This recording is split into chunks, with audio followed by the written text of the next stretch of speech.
Allahümme salli ve sellim ve barik ala seyyidina Muhammedin ve ala alihi adede in'amillahi ve iftali. Euzubillahimineşşeytanirracim. Bismillahirrahmanirrahim. Efendim, milattan önce 1690 ila 1680'li yıllar arasındaki yaşanan 3 önemli devirden bahsedeceğiz. Yıllar itibariyle birbirlerine yakınlaşmış gibi görünseler de hakikat Hitit uygarlığının etkisinin görülmeye başlandığı bir dönemden bahsediyoruz.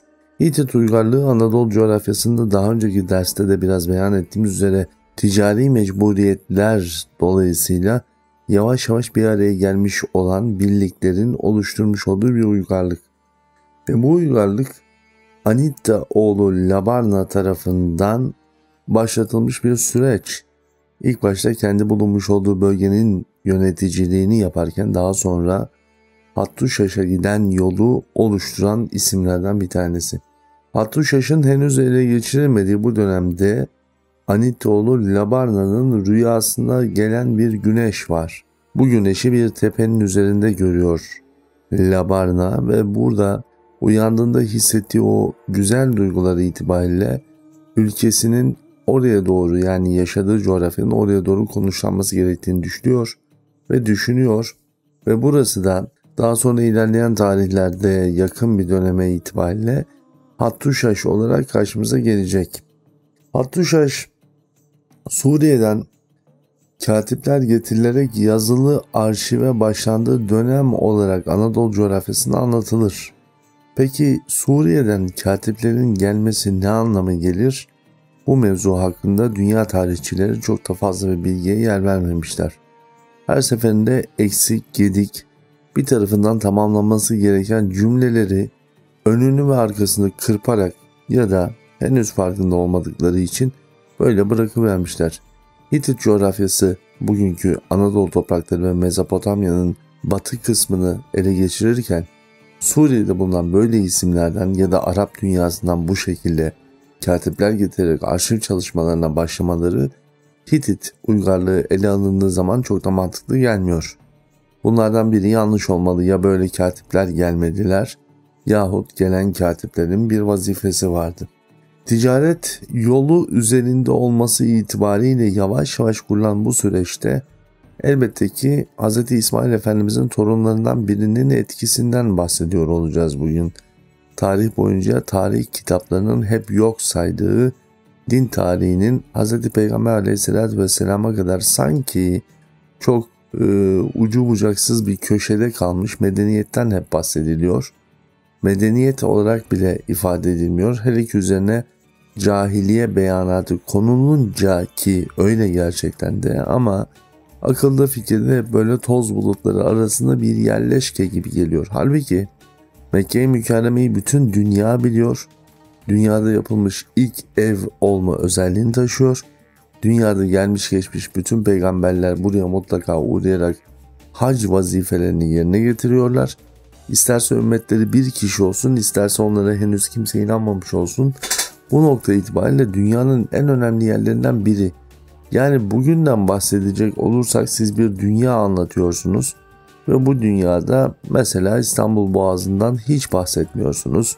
Mısır piramitlerinden hiç bahsetmiyorsunuz veya bir Amerika Birleşik Devletleri'nde özgürlük heykelinden hiç bahsetmiyorsunuz. Halbuki bütün bunlar dünyanın gözü önünde, herkesin bilgisi birikimi içinde. Efendim, biz dönelim hakikate.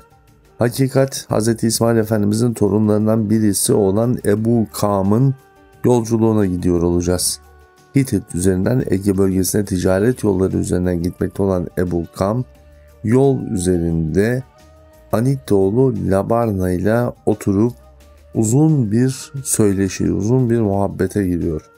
Bu muhabbet Çankırı'dan Çorum'a gelmiş olan Labarna ile gerçekleşiyor.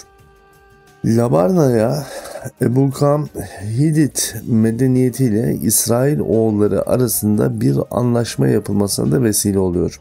Zira daha önceki derste beyan ettiğimiz gibi yine İsmailoğullarının Ege bölgesinde yaşanan milliyetçilik unsurlarına karşı verdiği mücadele, bu kez de Hitit uygarlığına önemli fikirlerin verilmesi ve onlara Batı dünyasında Mezopotamya'nın batı bölgesinde Arabistan'dan yola çıkan ticaret kervanlarının Ege'ye ve oradan da Avrupa'ya elden ele ulaşacak olan ticaret unsurlarının ta Uzak Asya'dan geliş serüveninden bu bölümünde güvenlik altına alınması gerekliliği beyan ediliyor.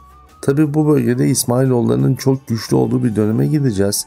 Bu dönem aynı zamanda yarınki dersimizde kısaca beyan edeceğimiz üzere Hz. Eyyub Aleyhisselam'ın devrine de denk geliyor olacak. İsmailoğullarının en güçlü olduğu milattan önce 1683-85 yılları arasındaki bu zaman diliminde Hititlerin kurucuları Ebu Kaam ile beraber İsrailoğulları ile bir anlaşma yapmışlardı. Anlaşmalar çerçevesinde işte biraz önce söylediğimiz gibi giden katipler devletin arşivine destek verecek, devlet kuruluşunda bu birliklerin bir arada tutulması için gerekli olan bütün ana prensipleri belirleyecek. Bu devletin ilerleyen yıllara kadar bölgenin güvenliğini sağlaması için devletin güney bölgesinde bulunan Araplar bu devleti destekleyecekler.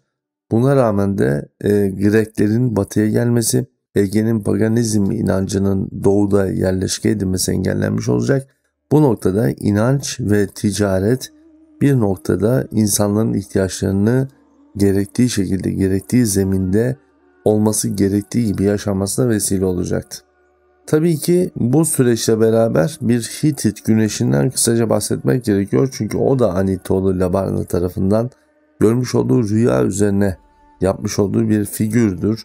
Ve figürün ucundaki oklar defaatle İsmailoğulları ile yapılmış olan görüşmeleri ve o görüşmelerde İsmailoğullarından öğrenmiş olduğu değerleri ortaya koymaktadır. Elbette ki Ebu Kam'ın vefatı, ondan sonra gelen giden ticaret yollarının devamında Hz. Eyyub Aleyhisselam'ın dönemine gelirken 1570 yılında Hitit uygarlığı ne yazık ki bu fikrinden caymaya başlıyor. Çünkü ticaretin gelişimi Hitit'in bir anda İsmailoğullarının da desteğiyle, onlar da Beni İsrail'i susturmuş olmanın getirisiyle bölgede daha etkin bir yapıya kavuşmuşlardı.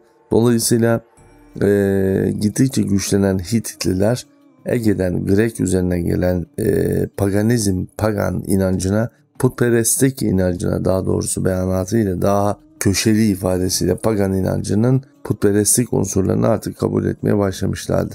Her devirde gelen doğunun adamları mahiyetinde olan Hitit güneşinde kalmış olan bu figürler yavaş yavaş ne yazık ki bir batış dönemine doğru onları götürüyordu ki özellikle Mısır hanedanının korkusuyla, onların da baskısıyla inançlarında meydana gelen kaymalar Hz. Elyasa ile Şamüel döneminde yıkılmalarına vesile olacaklardı. Bugün Anadolu coğrafyasının en önemli uygarlığı olarak anılan ve Anadolu'da hala kazılarda o dönemde yapılmış olan heykellerden tutun da bütün alet edevatı bulunan ve her birisinde Hitit uygarlığına atfedilen bütün bu yapılar İsmailoğullarının büyük desteği sonucunda hasıl olmuştu. Anadolu coğrafyasında hep böyle oldu. Malazgirt dönemine gittiğimizde de inşallah nasip olduğunda o ciltler geldiğinde göreceğiz ki orada da Arapların ve Kürtlerin Türklerle bir arada nasıl Anadolu coğrafyasında beraber olabildiklerini bir kez daha göreceğiz. Tabiri caizse Araplarla Anadolu coğrafyasındaki ilk yapılmış siyasi bir anlaşma ve siyasi bir destekten, diplomatik bir harekattan bahsediyoruz. İsmailoğullarının hayatımıza getirmiş olduğu. Tabi böyle devam etmeyen süreç milattan önce 1590'lı yıllarda artık Hz. Eyyub Aleyhisselam'ın dönemine geçiyor olacağız ve Hz. Eyyub Aleyhisselam'ın verdiği mücadeleyi, tevhid akidesi üzerindeki mücadelesini ifade etmeye gayret ediyor olacağız. Elbette ki onu da yarın ifade edeceğiz inşallah, Allah nasip ederse Hz. Eyyub Aleyhisselam'dan bahsediyor olacağız. Yarın tekrardan görüşmek üzere. Kalın sağlıcakla.